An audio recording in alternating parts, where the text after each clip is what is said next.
Hello, I'm Annette Young and welcome to the 51%, a show about women who are reshaping our world coming up.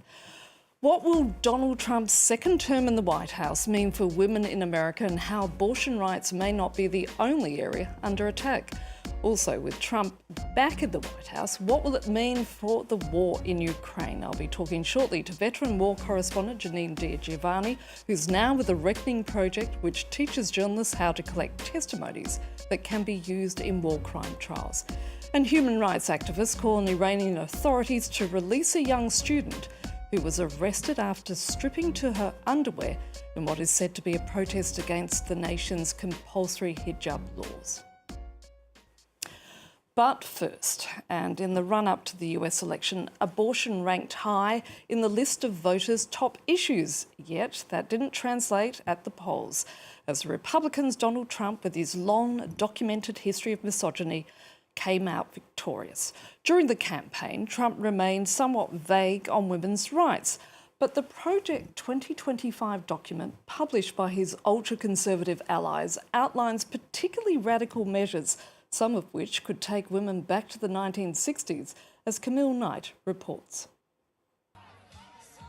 Many had thought that Kamala Harris's commitment to women's rights could win her the election. Donald Trump's victory showed it just wasn't enough, even among female voters who showed less support for Harris than for her Democratic predecessors. A promise to fix the economy and deal with illegal immigration has trumped concerns on gender equality and reproductive rights. With the Republicans now in control of the Senate and potentially the House too, concerns are rising over how far the president-elect could go. Will they begin to implement laws that really remove and roll back a lot of gender rights, diversity and equity programs? What will the courts do? So we're, I think, in a very alarming period to see how democracy is going to hold up and how the rights of women will hold up. Project 2025 is a 900-page handbook assembled by a conservative think tank that lays out a long list of radical policy recommendations, many of which would cut back women's rights. Trump has sought to distance himself from the proposals, but a review of the project's contributors has revealed hundreds of people with links to Trump, including people who worked directly for him. The document calls to withdraw the abortion pill from the market and prevent it from being sent through the post. Running up to the election, Donald Trump has played down abortion as a second-term priority. The states will determine by vote or legislation or perhaps both, and whatever they decide must be the law of the land, in this case, the law of the state. While abortion may not have helped Kamala Harris to the White House, abortion activists did score wins in 7 states which put the issue on the ballot, including Missouri, where a majority voted to enshrine abortion rights in their state constitution. Amendments to laws in Florida, Nebraska and South Dakota were defeated, though, giving anti-abortion advocates their first victories since Roe v. Wade was overturned. Under Trump, it's not just reproductive rights that are at stake. Project 2025 also outlines a plan to eviscerate women's long-held rights to sex equality in the workplace. Now, with Trump heading back to the White House for a second term, all eyes will be on Ukraine, especially as he's claimed he could solve the war within 24 hours. He's also said Ukraine may have to cede territory to reach a peace agreement, something the Ukrainians have rejected and the Biden administration has never suggested. In the meantime, Russia continues to attack Ukrainian territory and the death toll climbs. Janine di Giovanni is a political analyst and award-winning war correspondent and now the CEO of the Reckoning Project, an NGO documenting war crimes, the organisation training journalists and researchers to record testimonies that could be used as legal evidence. And she joins me in the studio today. Janine, thank you so much for coming in. Pleasure. We've got a situation now where Donald Trump is heading back to the White House. What is that going to mean for the people of Ukraine and for the war in general?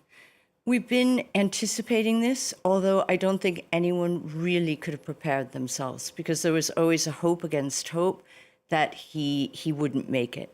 Now that he is going to the White House and he's preparing his transition team, those of us who are working on the ground in Ukraine are very worried because first, he will want to end the war quickly.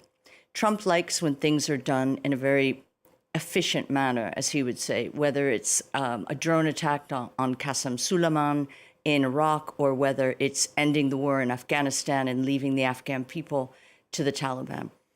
With Ukraine, he has hinted that what he will do is force a peace deal. Now, the Ukrainian people, my team at the Reckoning Project are all Ukrainians. Most of them I know would never concede to that.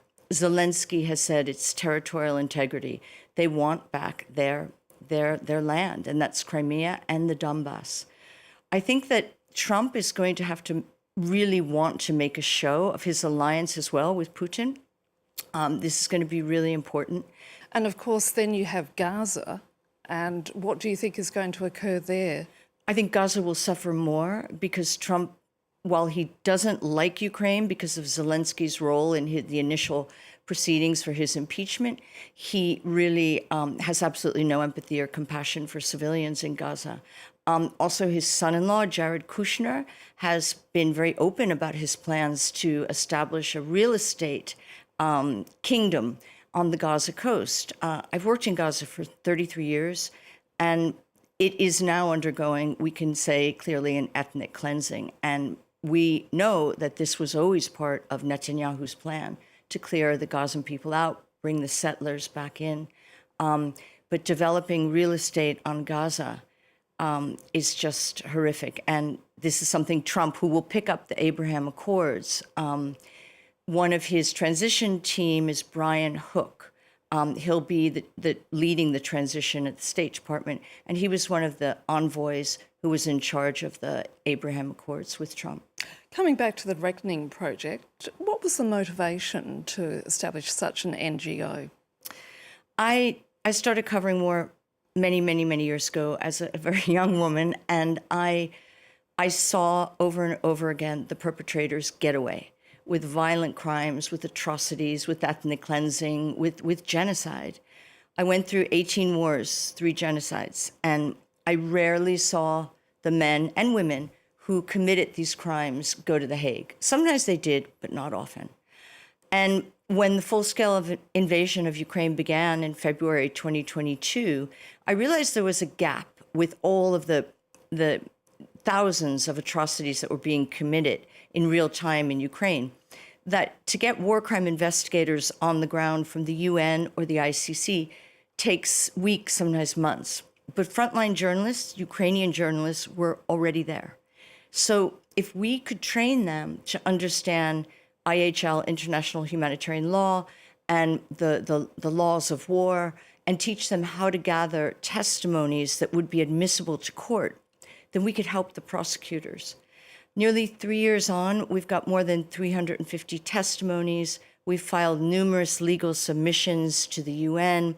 We've opened our own litigation in Argentina against Russian individuals for torturing Ukrainian civilians. We work with the prosecutor general in Ukraine, and we help the ICC. So basically, what we do is something that many war reporters have done for years. They gather evidence, they try to find the truth, but they just didn't know how to make it legally admissible in court. And when it comes to collecting testimony from women and girls who've been raped during times of conflict and war, that adds another layer of complication, doesn't it? Absolutely. So taking testimony from victims of sexual violence is very sensitive. And when we train our researchers, we do multifaceted approach with trauma, because first of all, you can't re-traumatize someone. So a journalist would go to the scene of, let's say, a bombing where many people were injured or killed, and they would begin to talk to people and say, what happened? How do you feel? What did you witness? But those people are directly traumatized, so their testimonies probably won't be efficient enough to be used in court. So we teach our researchers trauma, not just that they don't traumatize other people, but themselves. Also, with victims of sexual violence, you need to have very specific protocols. With children, you can't interview children unless you have a member of the law enforcement or a psychologist with you. So there's many different things from being a journalist to being a war crimes investigator. Janine, I'm sorry, we're going to have to leave it there. Thank you so much for coming in. Thank you. Now, human rights activists have called on authorities in Iran to release a woman detained after removing her clothes at a university in what they said was a protest against the nation's compulsory hijab laws. The protest occurring at Islamic Azad University in Tehran, where officials have claimed she'd since been taken to a psychiatric hospital. This video circulating on social media shows a female student stripped to her underwear outside her university in Tehran. Another video shows her walking down the street, still undressed, before a group of men surround her and force her into a car. Amnesty says she was violently arrested after she protested the abusive enforcement of the dress code at her university and has called for her release. Authorities must protect her from torture and other ill treatment and ensure access to her family and a lawyer. Allegations of beatings and sexual violence against her during arrest need independent and impartial investigations. Those responsible must be held to account. There's a lot of speculation over the circumstances behind the incident. The university says she suffers from mental health issues, but a student social media channel claims she'd previously been harassed by security forces inside the university's grounds. Iranian women can be subjected to harsh punishment over the country's strict dress code, even for minor infractions. Growing numbers of women have defied authorities by discarding their headscarves after nationwide protests that followed the death of Mahsa Amini in 2022. On the anniversary of her death, Iran's new president said the morality police should no longer be confronting women on the street. This just days after the UN said state authorities had expanded repressive measures to further deprive women and girls of their fundamental rights. And that's all for this edition, so until the next show, bye for now.